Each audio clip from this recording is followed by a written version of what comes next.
আমাদের সমাজের হুজুররা বলে আমরা হক কথা বলি, অথচ 30 বছর ইমামতি করতেছে, কোন সুদখোর বোঝেই নাই যে সুদ কত বড় পাপ। আমাদের হুজুররা বলে আমরা হলো হক্কানি উলামায়ে কেরাম, 25 বছর ধরে জুমার খুতবা দেয়, এখনো পর্যন্ত জানে না যে মুয়াজ্জিনের গলায় যে জর্দা আছে এটা হারাম।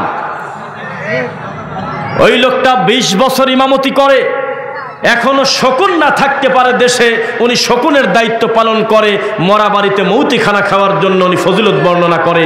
এই লোকের কপালে আর কি থাকতে পারে? এটা একটা অমানবিক কাজ। আল্লাহর শপথ করে বলি, আমি বক্তব্যে মাঝে মধ্যে চেষ্টা করি আমার ডানে বামে যদি বড় বড় ডক্টর, বড় বড় ইঞ্জিনিয়ার, বড় বড় MBBS ডাক্তার, চিকিৎসা বিজ্ঞানী, যাদেরকে জাতি গ্রহণীয় মনে করে, এরা যদি থাকতো, আমি 15 মিনিটে প্রমাণ করতাম মরা মানুষকে কেন্দ্র করে যে খাদ্য অনুষ্ঠান করে বা করতে চায়, এরা মানুষের কাতারে পড়েই না, এরা বেয়াক্কিলি একটা মানুষ। 1 নাম্বার কথা, কোরআন এবং হাদিস বিরোধী কর্ম ইসলামে নাই। 2 নাম্বার, এটা হলো মানবতা বিরোধী কাজ।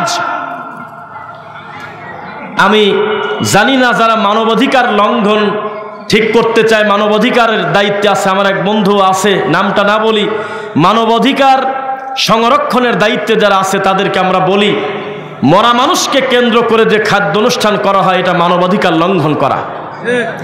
যেই লোকটা মারা গেল, তার বউ বোঝে যে সে কি হারালো, তার 3টা এতিম ছেলে বোঝে যে আমরা কাকে হারালাম, অথচ এই অসহায় মানুষকে আল্লাহ অনুমতি দিয়েছে 3 দিন তুমি শোক পালন করবে, আর বউ হলে 4 মাস 10 দিন, অথচ ওই বাড়িতে মানুষ খেতে যায়। এটা মানুষের জ্ঞান কি হতে পারে?